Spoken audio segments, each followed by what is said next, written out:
ओडिशावासी आज ये महारानी उपरे टिके रोस्ट करवा देख से कौन कहूँ दादन श्रमिक मान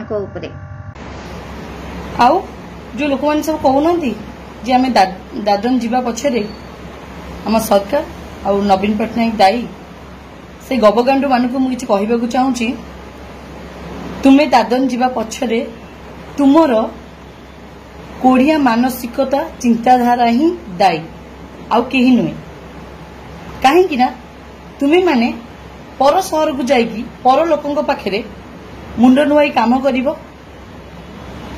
करी पैसा आनी चलो से तुम्हें गर्व अनुभव कर किंतु निज माटी रे रहीकिरी आम पुरातन सभ्यता को आपणेबा माने चाषबास करवा चाषबास करिकी निजर जीविका निर्वाह करवा तुम मानक पई कष्टदायक एथिपाई तुम्हें माने निजे ही दायी तुम मानकर कोढ़िया चिंताधारा ही दायी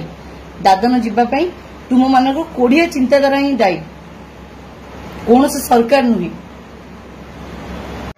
मानिबा को पड़िबो तम बुद्धि को बाप मठरे खाई खटारे शौच बड़ बड़ प्रवचन दौच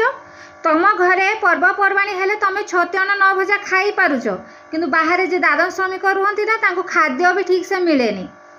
तम देहपा खराब है ना तुम भाई भाउज बापा समस्ते अच्छा तुम सेवा शुश्रा करवा लगी किंतु बाहर जो दादन श्रमिक अच्छा ठीक से मेडिसिन टिके मिलेनी देहपा खराब है पचार लोक भी कहीं ना तुम कौन है तुम केमती अच्छ बोलिकी पर्वपर्वाणी भल मंद तांकर कौन खुशी बासी किछि किछि न थाए जे दादन श्रमिक जाए दादन श्रमिक हबार क्या इच्छा न थाए आम ओडिशा रे एबे भी बहुत घर अच्छी जहाँ मुंड उपर छात ना चाष जमी तो बहुत दूरर कथा एते जदि तुमको बाधुची तुम बापा को कहीकि तमें भी निजे खटिकी आम ओडिशार से युवा पीढ़ी माने जो माने दादन खटी जाउछंती झील माने जाउछंती ता घर को 5-6 एकर जमी दे दउन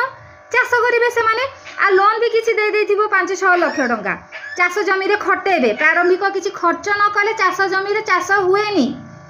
बड़ बड़ भाषण देउछ दादन श्रमिकर कष्ट तमें कौन बुझीच कि तमें बुझी पारिबो नाही कारण तमें बाप मठरे खाउच ओका जदि थिला सेतिकी बेले तुम झील को लेकिन बाहर एकुटिया चली थांत तापर देखी थांती तुम केते बड़ बड़ कथा तुम केते औकात अछि।